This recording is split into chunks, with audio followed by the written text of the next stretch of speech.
La revolución que derrocó al régimen oligárquico del general Porfirio Díaz es uno de los grandes momentos de la historia de México. Se vivió durante una década en todo el territorio nacional y dejó más de 1 millón de muertos en un país que tenía 15 millones de habitantes. La revolución fue un proceso complejo que sentó las bases para la creación de un nuevo tipo de Estado que dirigió a la sociedad mexicana durante buena parte del siglo XX.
El general Porfirio Díaz encabeza las celebraciones de las fiestas del centenario de la independencia. El dictador celebraba sus 80 años de edad y 34 años de permanecer en la presidencia. Nada parecía alterar la paz porfiriana. Sin embargo, 2 meses después, estallaría la revolución. El régimen porfirista ya mostraba síntomas de decadencia. La severa crisis económica y la falta de libertades políticas, que incluían el control de la prensa y del Congreso, hacían que el descontento creciera en todas las clases sociales. Y las presiones internacionales aumentaban por la disputa entre ingleses y norteamericanos por el petróleo mexicano. Pero la gota que derramó el vaso fue la nueva reelección del dictador como presidente de la República en 1910. Esto fortaleció a la oposición encabezada por Francisco I. Madero y la creación del Partido Antirreeleccionista, principal contendiente de Díaz en las elecciones para la presidencia.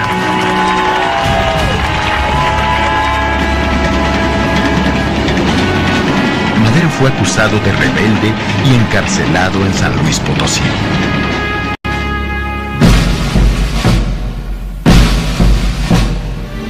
Dentro de la creciente oposición a la dictadura en la que confluían desde católicos moderados hasta radicales anarquistas, destacaban los clubes liberales fundados por Camilo Arriaga y cuyos miembros eran básicamente gente ilustrada de las principales ciudades de la República. En estos clubes participaron revolucionarios de la talla de los hermanos Ricardo y Jesús Flores Magón, editores del periódico Regeneración, que tuvo influencia entre el movimiento obrero y que por sus certeras críticas a la dictadura fue un importante medio de concientización para los revolucionarios. El momento decisivo fue la publicación del Plan de San Luis, en el que Madero llamaba a tomar las armas. Fue entonces cuando aparecieron en escena personajes como Pascual Orozco, Pancho Villa y Emiliano Zapata, cuyos seguidores eran gente del pueblo, dispuestos a todo, y que convirtieron la lucha política en un proceso revolucionario. Si los maderistas querían libertades, los que llegaron desde el México rural tenían reclamos sociales, básicamente agrarios. Luego de varios meses de lucha, el ejército federal es derrotado y en mayo de 1911, Díaz renuncia a la presidencia después de 34 años de dictadura.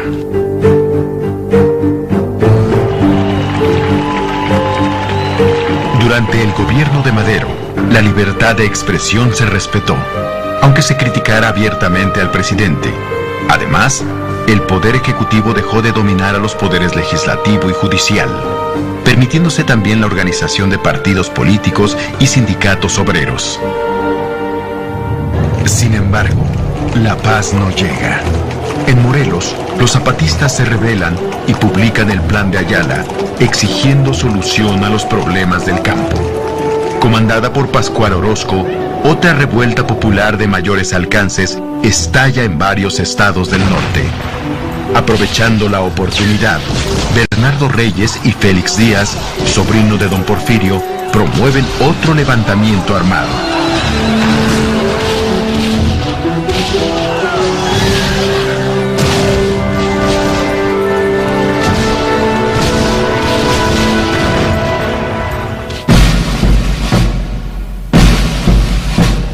Es aquí donde aparece en escena el general Victoriano Huerta, quien, ganándose la confianza del presidente Madero, derrota a Orozco y se convierte en líder natural de las Fuerzas Armadas Federales.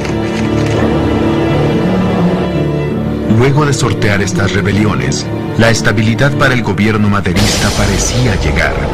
Soldados de la República, me dirijo a todos, a los que formaron parte del Ejército Federal y a los que formaron parte del Ejército Insurgente. La guerra ha terminado. Todos los mexicanos debemos celebrar el hermoso triunfo que se ha obtenido.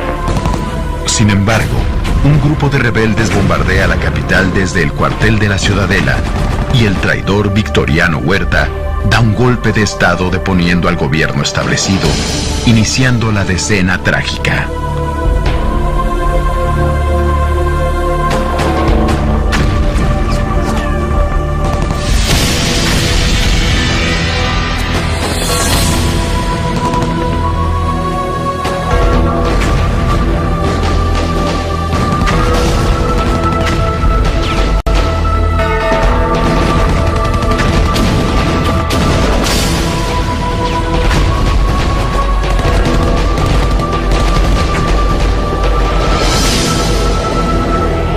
Apoyada por el gobierno norteamericano, la ofensiva de los políticos y militares porfiristas que se oponían a las prácticas democráticas logró derribar a un gobierno indeciso que había perdido mucho de su apoyo popular.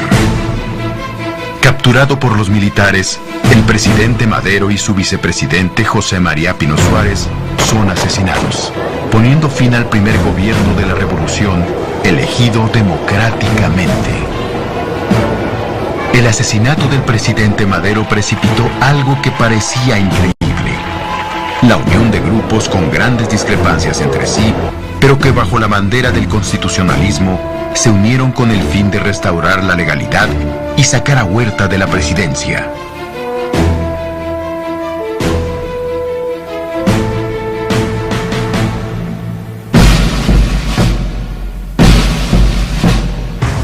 Varios fueron los escenarios principales en que se inició este nuevo momento de la revolución.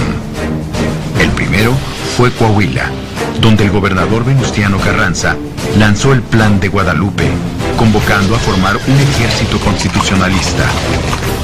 Su visión legalista y su amplia experiencia fueron fundamentales para la organización y legitimación de la lucha armada. El movimiento antihuertista de Chihuahua y del norte de Durango estaba dirigido por Francisco Villa, un miembro de las llamadas clases bajas. Villa era un verdadero rebelde. Su contribución y la de su ejército al movimiento constitucionalista fue dotarlo de un verdadero ingrediente popular. Pero la lucha contra el usurpador no fue solo norteña. En el sur se incorporaron las fuerzas de Emiliano Zapata, que vivieron un infierno durante la presidencia de Huerta, debido a la violenta ofensiva del ejército federal en alianza con los hacendados. Al iniciar 1914, el norte ya es constitucionalista y entonces se decide avanzar hacia el centro con el propósito de echar a Huerta de la capital del país. Juntos, Obregón por el occidente, Villa por el centro y Pablo González por el oriente conforman una fuerza arrolladora. Además, el general golpista ya no tiene el apoyo del nuevo gobierno demócrata del presidente Wilson.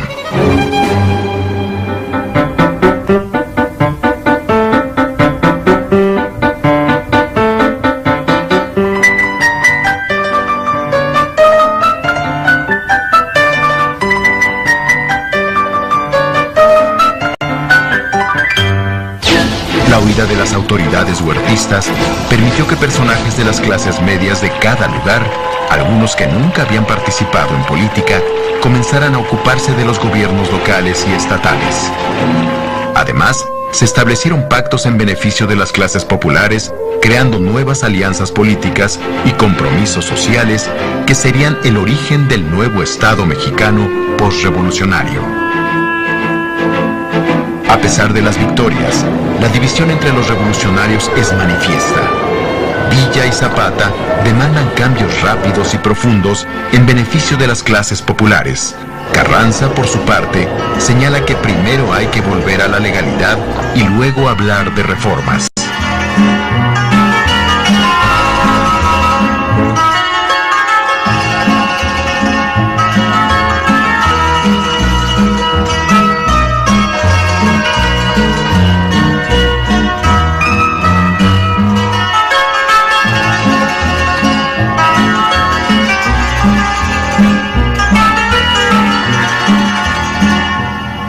Entrada de los ejércitos constitucionalistas a la Ciudad de México, la Revolución Mexicana tomó un nuevo derrotero. Los revolucionarios se convierten en gobierno y deben gobernar para todos, dando respuesta tanto al México industrial y urbano como al México rural, donde se desarrollaban los principales conflictos agrarios. El problema mayor consistió en que cada grupo deseaba imponer su propuesta de desarrollo al resto del país, lo que originó profundas rupturas y enfrentamientos entre las diferentes fuerzas.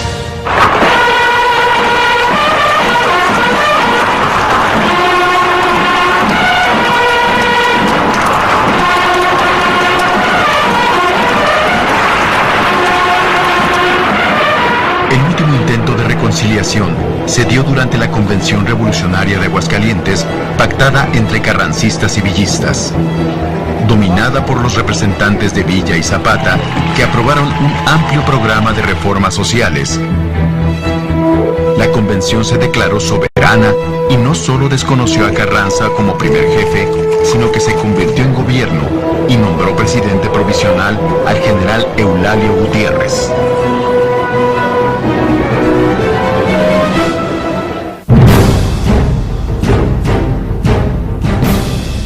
Terminada la convención y con la marcha de los ejércitos convencionistas hacia la Ciudad de México y la huida de Carranza a Veracruz, donde instala su gobierno, un nuevo momento envolvió a la revolución.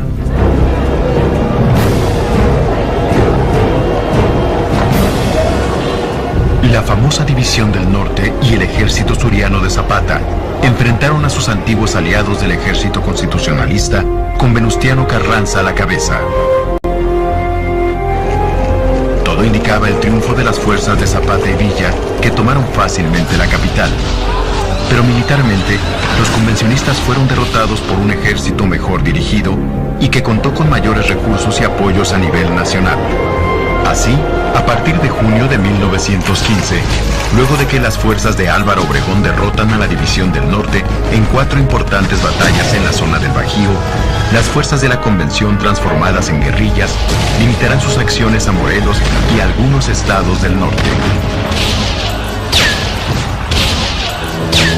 Junto con el triunfo militar, otra cuestión importante para la consolidación del constitucionalismo fue su política de acercamiento a los sectores populares y a las clases medias, con iniciativas como la Ley Agraria de 1915 y el pacto con organizaciones de trabajadores como los agremiados en la Casa del Obrero Mundial. En este sentido, en varios estados del norte, los sonorenses Obregón, Calles y de la Huerta implementaron una ley de salarios mínimos, algunos repartos de tierras y leyes de apoyo a la educación, quitándole así banderas a sus opositores.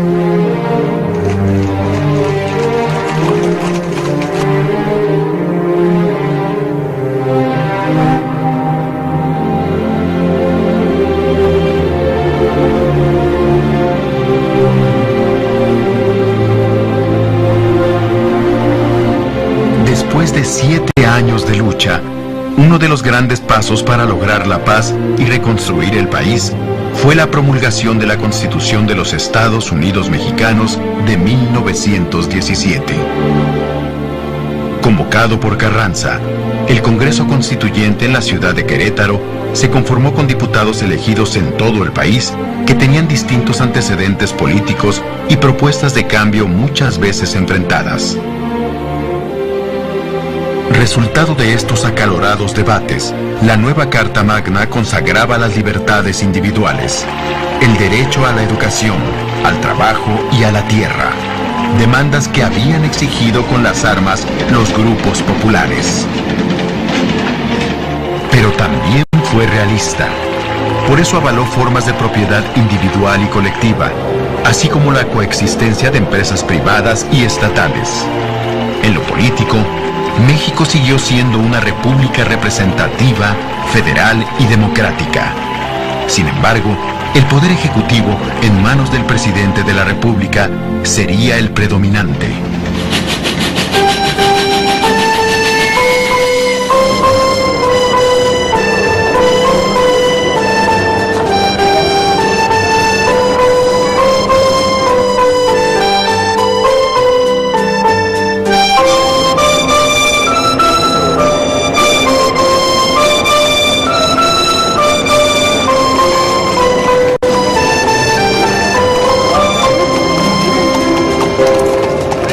Después de la dictadura porfirista y 7 años de enfrentamientos, el país debería comenzar a funcionar bajo normas poco conocidas y menos practicadas, como elegir democráticamente a sus autoridades, iniciando con el presidente de la República. En este escenario, donde aún se escuchaban ecos de la lucha, da inicio la presidencia constitucional de Venustiano Carranza. Zapata es asesinado en abril de 1919. En el norte, Pancho Villa seguía asestando algunos golpes espectaculares. Su ataque a la población norteamericana de Columbus, Nuevo México, propició un enfrentamiento diplomático con los Estados Unidos y originó la llamada expedición punitiva del ejército yanqui, que lo persiguió en territorio mexicano durante 10 meses sin éxito.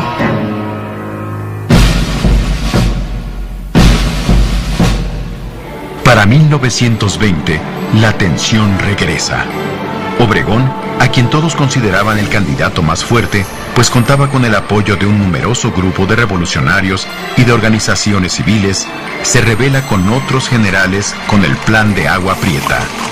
Asediado por los obregonistas y apenas con el apoyo de sus colaboradores más cercanos, Carranza huye hacia Veracruz y es asesinado en una emboscada en la Sierra Poblana. Es incuestionable que la revolución fue el acontecimiento histórico más importante del siglo XX, en tanto que produjo un nuevo Estado, encabezado por unas clases medias no radicales que no tenían vínculos con el antiguo régimen y que están dispuestas a emprender reformas en beneficio de los grupos populares. La presidencia de Álvaro Obregón, que inicia en 1920, es claro ejemplo de esta situación. Teniendo como objetivo pacificar el país, Obregón emprenderá importantes negociaciones con los diferentes grupos de poder y convencerá a Francisco Villa para que deponga las armas. En su relación con los campesinos, complace algunos reclamos de tierra, pero apoya sobre todo el desarrollo de la pequeña y mediana propiedad. A algunas organizaciones obreras les otorgará concesiones y puestos políticos a cambio de apoyo para su gobierno. Por otra parte, decretará la devolución de los bancos incautados durante la lucha, permitiendo el regreso de los exiliados porfiristas y huertistas. La paz alcanzada permite la recuperación de la economía, y en el plano diplomático, el sonorense logra que Washington reconozca su gobierno a cambio de respetar los privilegios de las empresas norteamericanas establecidas en México.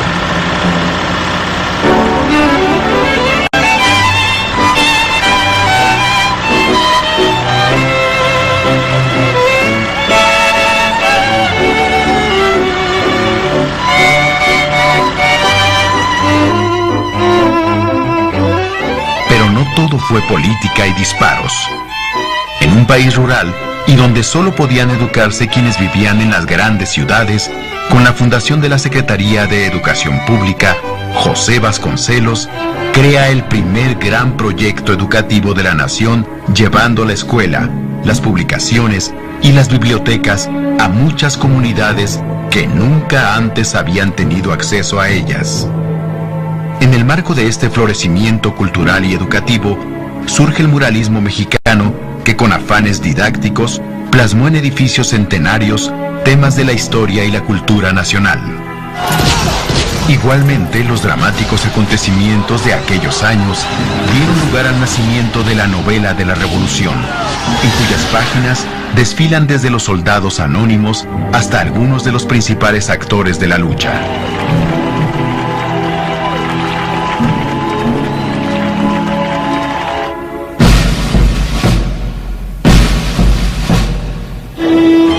Al término del mandato de Obregón, Plutarco Elías Calles y Adolfo de la Huerta son los candidatos a sucederlo. La decisión de Obregón de apoyar a Calles llevará a de la Huerta a rebelarse en el que sería uno de los últimos levantamientos que debió enfrentar el nuevo Estado. Derrotada la rebelión, Calles será ungido presidente para el periodo 1924-1928. Plutarco Elías Calles destacó sobre todo por su capacidad política. Logró la reducción y reorganización del ejército. Asimismo, fue el creador de instituciones fundamentales para el desarrollo económico, como el Banco de México y el Banco de Crédito Agrícola. Enfrentó la llamada Guerra Cristera, en la que combatió durante 3 años a las guerrillas católicas que se oponían a las duras limitaciones que el gobierno impuso al culto religioso. Pero su gran momento se presenta durante el proceso electoral que elegirá a su sucesor. Ante el asesinato de Álvaro Obregón, ya declarado presidente electo, Plutarco Elías Calles funda el Partido Nacional Revolucionario, el PNR, en marzo de 1929. La misión del nuevo partido será la de organizar y disciplinar a los exrevolucionarios para que dentro del partido limen sus discrepancias y reglamenten todos los procesos de selección de candidatos a puestos de elección popular. Con el término de la Guerra Cristera y la institucionalización del ejército, así como con la creación del PNR, México entraría a una nueva etapa histórica, no exenta de cambios y problemas, que se caracterizaría por su considerable concordia social y estabilidad política, y por varios decenios de crecimiento económico, aunque no por ser democrática.